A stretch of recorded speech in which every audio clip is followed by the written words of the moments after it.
Assalamualaikum warahmatullahi wabarakatuh. Perkenalkan, nama saya Mirawati, Prodi Perbankan Syariah, kelompok 5. Saya akan mempresentasikan judul saya yaitu akad mudharabah dalam transaksi keuangan syariah. Pertama yaitu definisi akad mudharabah, yang kedua jenis-jenis akad mudharabah, dan yang ketiga yaitu prinsip akad mudharabah, dan keempat yaitu keuntungan dan risiko akad mudharabah. Pertama yaitu saya akan menjelaskan di mana definisi akad mudharabah. Akad mudharabah adalah jenis akad dalam hukum Islam di mana terdapat dua pihak yaitu pengelola atau mudarrib dan pemilik modal atau sahibul mal. Pihak pemilik modal memberikan modal kepada pengelola dengan persentase keuntungan yang telah disepakati sebelumnya. Keuntungan dibagi berdasarkan nisbah atau kesepakatan sebelumnya. Jika usaha mengalami kerugian, maka kerugian tersebut ditanggung oleh pihak pemilik modal. Sedangkan si pengelola hanya menanggung kerugian sesuai dengan usaha yang dibangun. Kemudian kedua yaitu prinsip akad mudharabah, di mana terdapat dua pihak yang saling bekerja sama yaitu pengelola dan pemilik modal. Di mana pihak pemilik modal memberikan modal sedangkan pengelola memberikan keterampilan dan usaha. Pembagian keuntungan didasarkan pada nisbah atau kesepakatan sebelumnya.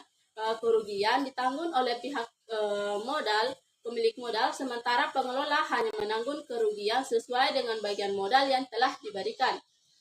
Kemudian yaitu akad mudharabah membutuhkan kepercayaan dan transparansi antara kedua belah pihak dalam mengelola usaha.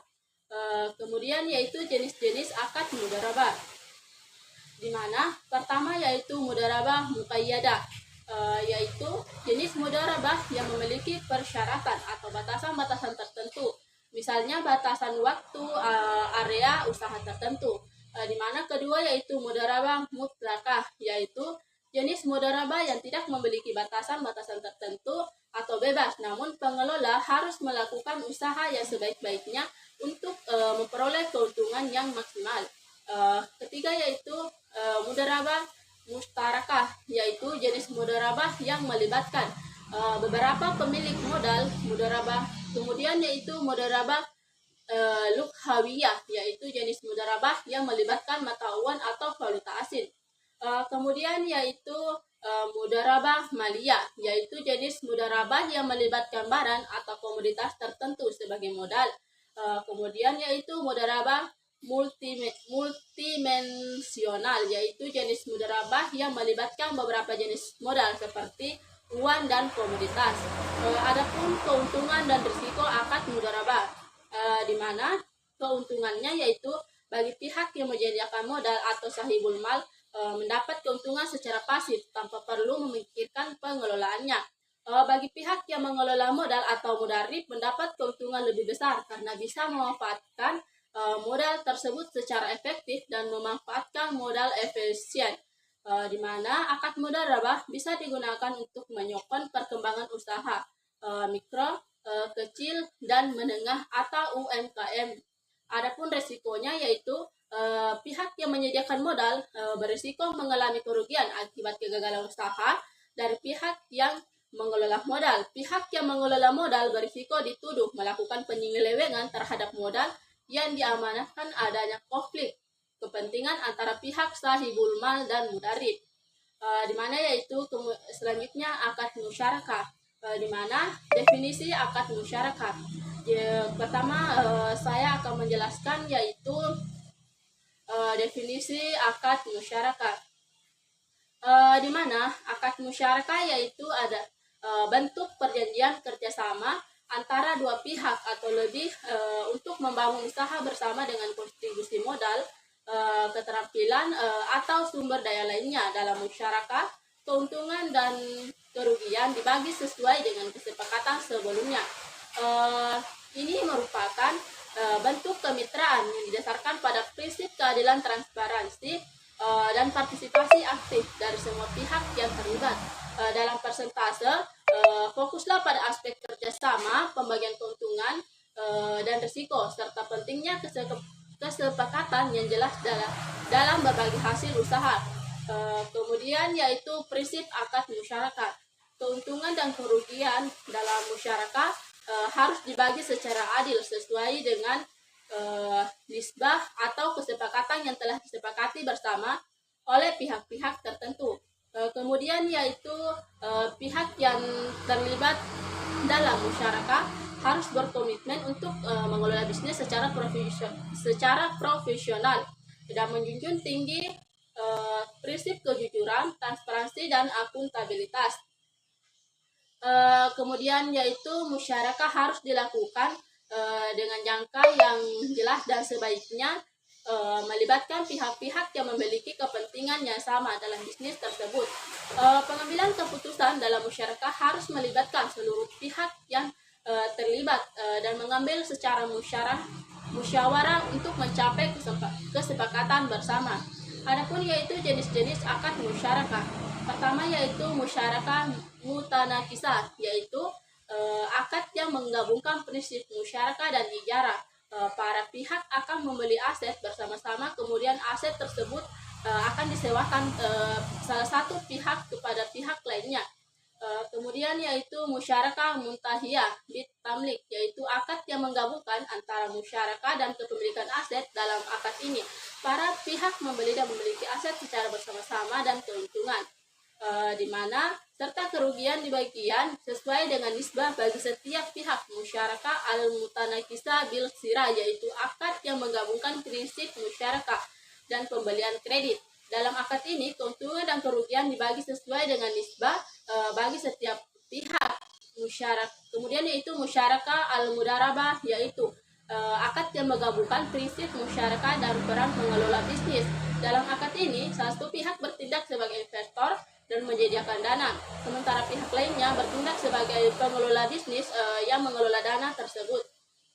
Kemudian yaitu keuntungan dan risiko akad musyarakah. Adapun keuntungan akad musyarakah yaitu memungkinkan untuk melakukan bisnis secara bersama-sama dengan modal yang terbatas. Kepemilikan aset dan risiko bisnis dibagi sesuai dengan nisbah bagi setiap pihak. Keuntungan yang diperoleh dapat dihasilkan secara halal dan berkarakter syariah. Para pihak yang terlibat dapat memperoleh keuntungan yang tinggi akibat kinerja bisnis yang baik. Adapun risiko akad musyarakah yaitu terdapat risiko kerugian dalam bisnis yang mempengaruhi bagian kepemilikan aset.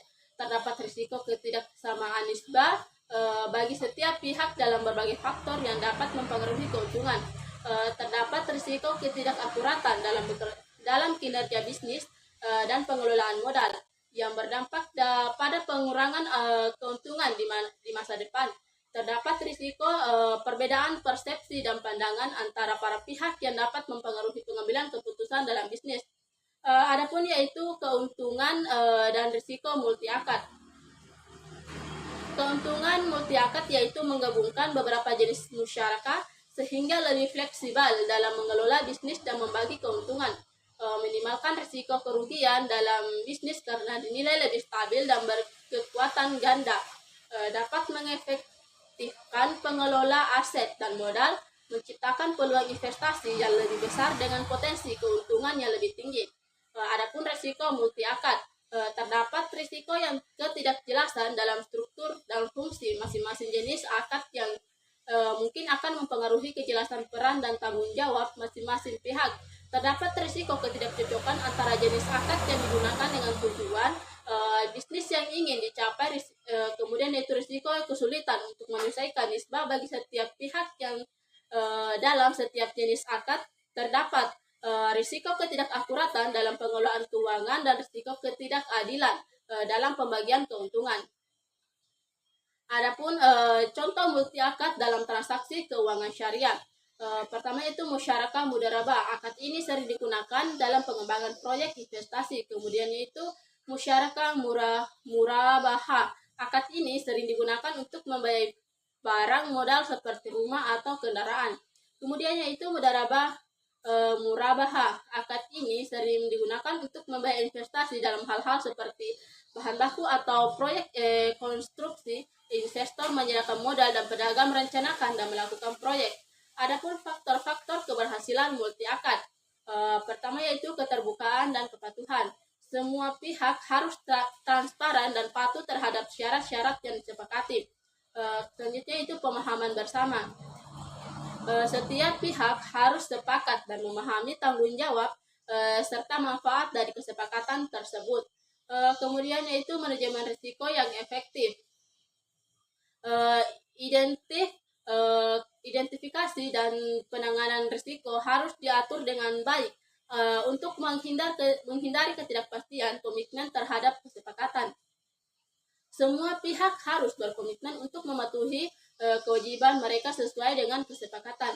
Kemudian yaitu hubungan dan komunikasi yang baik, di mana komunikasi terbuka dan hubungan yang baik antar pihak sangat penting untuk mengatasi masalah, memastikan kelancaran kerjasama. Kemudian yaitu hukum multi akad.